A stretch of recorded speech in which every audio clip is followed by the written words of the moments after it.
Welcome អ្នកទាំងអស់គ្នាមកកាន់3ថ្ងៃ Family Trip ជាមួយខ្ញុំទាំងអស់គ្នា Now I'm shaking, drinking all this coffee.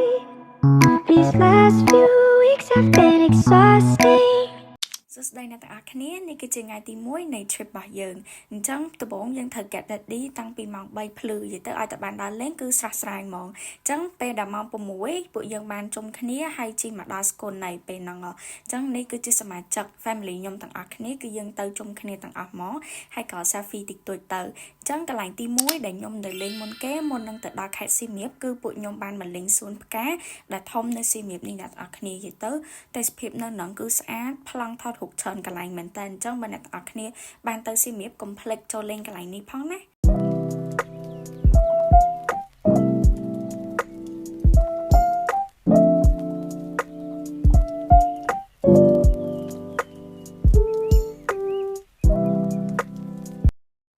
ពីបានទៅលេងសួនផ្កាហើយកន្លែងទី2ដែលពួកខ្ញុំបានទៅលេងគឺនៅពិភពបាតសមុទ្រអញ្ចឹងកន្លែងនេះបានផ្ដល់នៅ experience ថ្មីខ្លាំងមែនតើដោយសារវាមានទស្សនីយភាពប្លែកៗដែលយើងអាច explore បានអំពីសត្វដែលនៅក្នុងទឹកហើយជាកន្លែងមួយដែលអ្នកទាំងអស់គ្នាអត់គួររំលងទេ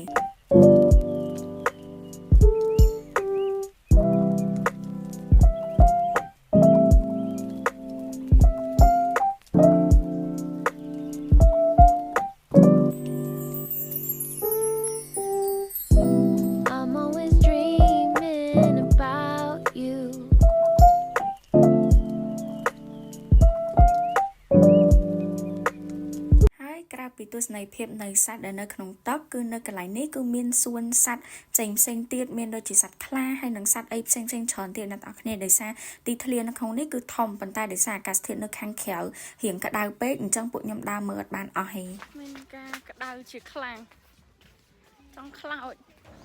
ដោយសារដើរមានចកាក្តៅពេកឥឡូវថតក្រែមខ្ញុំឆ្ងាញ់អត់បាញ់ញ៉ាំអីទេនំគួរនំក្រួអញ្ចឹងដោយសារតែអាកាសធាតុក្តៅហើយដោយសារដល់ម៉ោងបាយអញ្ចឹងពួកយើងក៏បានចេញទៅញ៉ាំបាយនៅឯផ្លូវទៅបាកងអ្នកទាំងអស់គ្នានិយាយទៅម្ហូបនៅកន្លែងហ្នឹងគឺឆ្ងាញ់ហើយបន្តមកទៀតពេលល្ងាចក៏ពួកខ្ញុំបានដើរ explore នៅក្នុងទីក្រុងសៀមរាបដោយសារគេរៀបចំធ្វើជាអង្គរសង្ក្រាន្តប៉ុន្តែដោយសារតាមេឃរៀងភ្លៀងដែរអញ្ចឹងពួកខ្ញុំបានដើរមើលតាន់ទិញទួយគេហើយក៏បាននាំគ្នាទៅញ៉ាំអាហារពេលល្ងាចបន្ទាប់ពីញ៉ាំអាហារពេលល្ងាចហើយនឹងសម្រាប់បានមកស្ទូក៏បានទៅមើល pub street អីតិចតួចទៅអញ្ចឹងប្លុកថ្ងៃទី1នេះគឺចាប់ត្រឹមប៉ុណ្្នឹងហើយអញ្ចឹងអ្នកទាំងអស់គ្នាកុំភ្លេចរងចាំប្លុកថ្ងៃទី2ទាំងអស់គ្នាបាយបាយ